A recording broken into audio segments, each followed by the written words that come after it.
Hello everyone and welcome back to another episode of Math with Dr. War. Today we're going to be looking at logarithm functions. Let's begin. So in today's lesson we're going to be doing a couple of things. We're going to rewrite logarithms in exponential form. We're going to take exponential form and write it into logarithms. I'm going to demonstrate how to solve logarithms without the use of a calculator.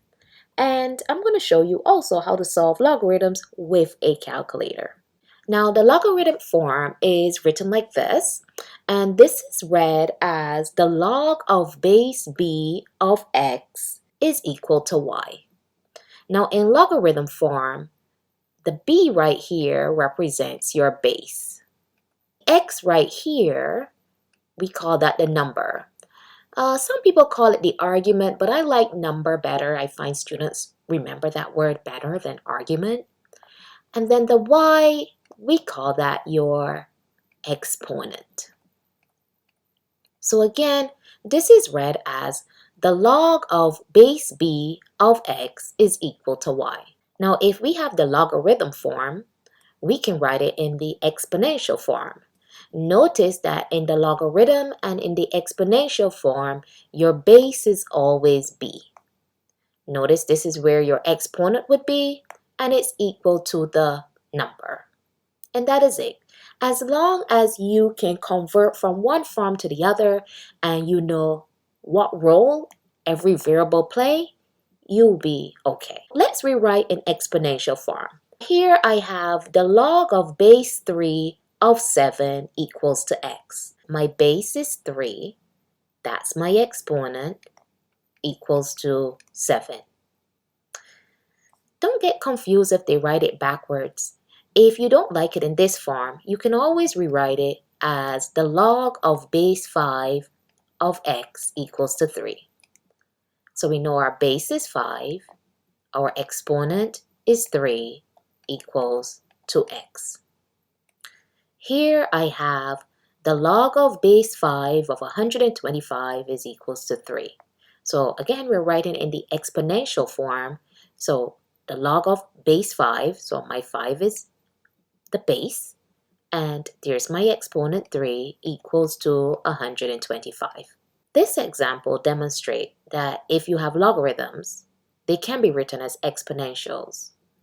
5 to the third power is indeed 125.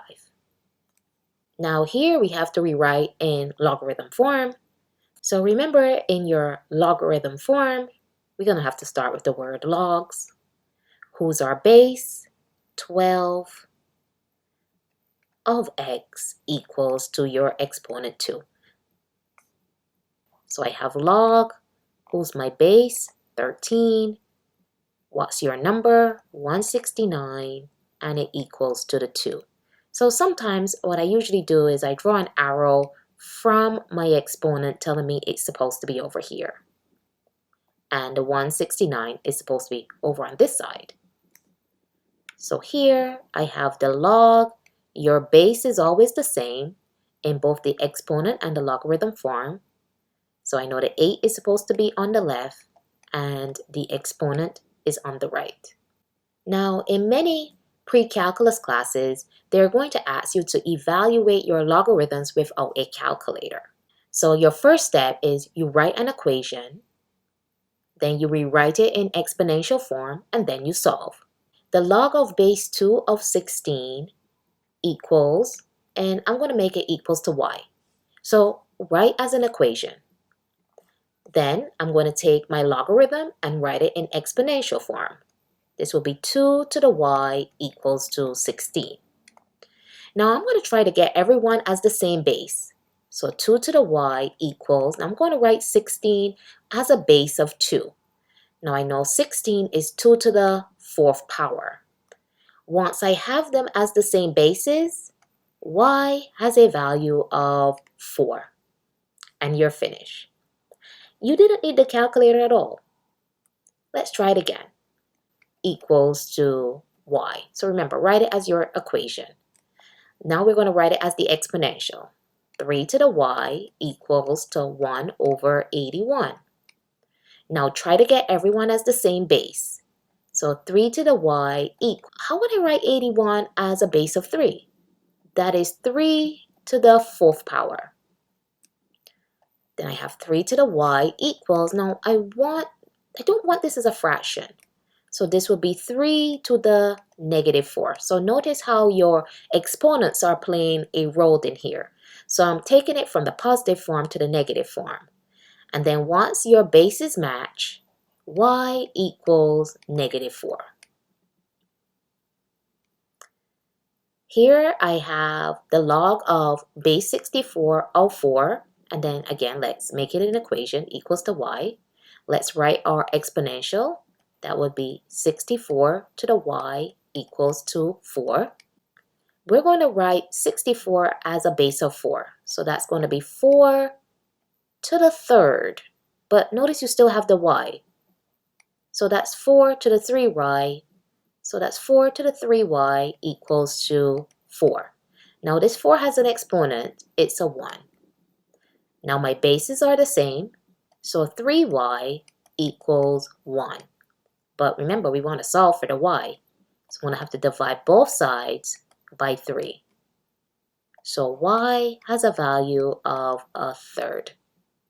So in this problem here, notice that 64 needed to be converted into a base of 4. And that will be 4 to the 3rd, but you still have the y here. So when we eliminated, or once the bases were the same, we just wrote 3y equals to 1, but remember, we're solving for y. So y is a 3rd. Okay, let's make this an equation. Let's make it equals to y. So we have a half y equals to 128. Now I don't want this as a fraction. So this would be actually 2 to the negative 1. But we still have that y there. So it's a negative 1y equals to 128. So I have here 2 to the negative y equals to 2. So I have to write 128 as a base of 2. So I know that would be 2 to the 7th power. So my bases match. So negative y equals to 7. But again, remember, we don't want negative y. So I'm going to divide both sides by negative 1. So y has a value of negative 7. Let's make it equals to an equation. Let's write it as an exponential. So this will be 2 to the y equals the cube root of 2.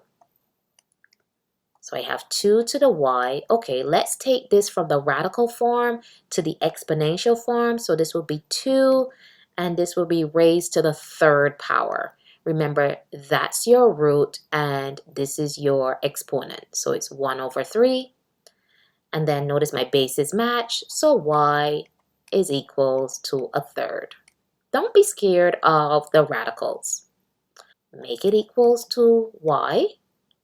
So I have 4 to the y power equals to 16. And here I have the cube root of 4. 4 to the y equals, let's try to make everyone with a base of 4. So I know 16 is 4 squared, and that 16 is multiplying the cube root of 4 times 4. And let's write this as an exponent. This will be 1 over 3. Now remember, from your laws of exponents, when your bases match, you keep your base and you add the exponents because we're multiplying. So this is where I find some of my students get into trouble because they can't use a calculator and they don't know how to add fractions. So I always tell them it's 2 over 1 and you're adding to 1 over 3. And I tell them draw the line. 1 times 3 is 3. 2 times 3 is 6. 1 times 1 is 1. 6 plus 1 is 7 over 3. So that is 7 over 3. So therefore, the bases match. So y is equals to 7 over 3. It's very easy. Again, I'm going to do it up here. 2 over 1. I made the 2 a fraction, and then I have 1 over 3. I draw a line. I multiply the denominator. I then cross multiply. That's 6. I cross multiply this way. That's 1. They're asking me to add. 6 plus 1 is 7 over 3. Because again, in your test, they're going to say you can't use a calculator. Now, sometimes they might ask you to evaluate logarithms and your bases might not be the same. Here, when I have to evaluate this, if you let this equals to y, you would then say, oh, 2 to the y equals 947. But I know 947 cannot be written as a base of 2. So I'm going to have two different bases. Now, when that happens, we use the change of base property, which states that the log of base b of n equals to the log of n divided by the log of b. So here, where I have to evaluate log of 2 of 947, that would equals to the log of 947 divided by the log of 2. And then I get my calculator and I go log of 947. I want to divide by the log of 2 and I hit enter. And your professor is going to tell you how many decimal places to round to. So I'm going to round to the third decimal place. So my answer is 9.887. If I wrote this as the exponential, it would be 7y equals to 215. And I know that there's no way to write 215 as a base of 7. So these are going to have two different bases. So to solve this, I'm going to have the log of 215 divided by the log of 7. And again, you get your calculator. And then we just go again, log of 215 divided by the log of 7. And I'm going to round this to 3 decimal places. So that would give me 2.760. So I'm going to do these squiggly lines, which means it's an estimate. It's not actually equals. I hope this lesson has been helpful on logarithms. Good luck in your examination.